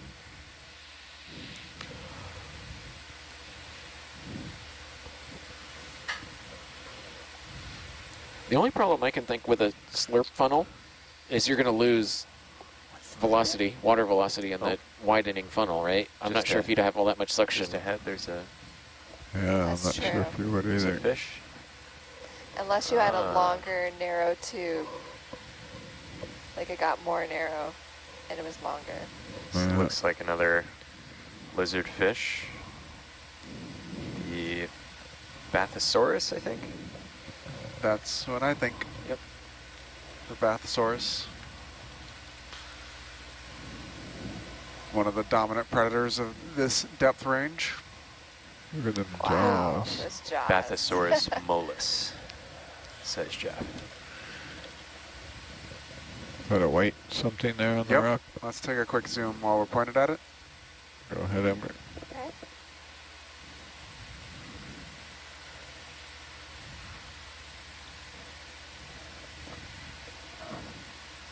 That one right there. Oh, there's a little coral. Little baby Chrysogorgia. Let's full zoom. And there's a little squat lobster hiding over there, yeah. Under a rock. Yeah, I think this might be Romilogorgus militaris. All right, thanks.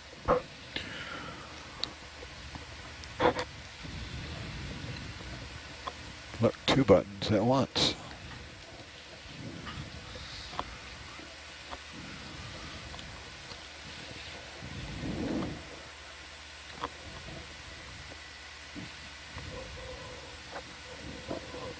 We seem to have really gotten out of the sea cucumbers here.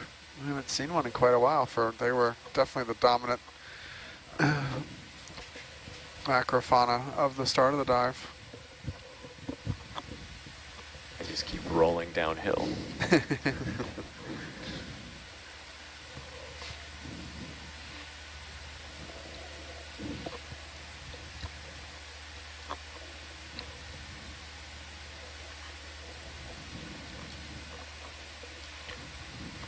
Does anyone here use AeroPress? Oh, yes. Oh, yeah. I got one if you need some coffee. Have you seen Trevor's AeroPress Fletcher? I did. It was brilliant. He spent like days on that. It was him and Justin, right, working on that? Yeah, Justin did it all in like CAD or something. yeah, but it's a total geek CAD where you use all it's all parameters. I can't say that word. We're having Parameterized. more flashes on her. Are you noticing that? What's that? Like signal flash black on the Hercules. Yeah, I have noticed it like 3 or 4 times now. Yeah, It's I got have me too. completely terrified. So back to your question though, Amber, about the funnel and losing suction. I wonder if you really need the suction to, I don't know if you need like laminar suction flow over the entire funnel, because you almost want to tickle the thing and get it to jump up and then have it get forced towards the slurp in the funnel and then get caught up in the sucking once it gets closer. So I'm not sure you needed to suck the whole, enough water flow to create suction across the entire mouth of the funnel. Yeah, we have definitely used the funnel on the suction sampler to capture midwater gelatinous creatures and fish. That's was pretty common on Ventana when Dr. Roby's out there. But it was, as I recall, this is going back a while now, it was permanently attached, so they were all midwater, right? They weren't, never got anywhere near the seabed. Yeah, they love that stuff over at Mbari. Yeah. Lots of midwater fun over there. Yeah, home of the splat cam. Yep. Ooh, here's a fun sea star.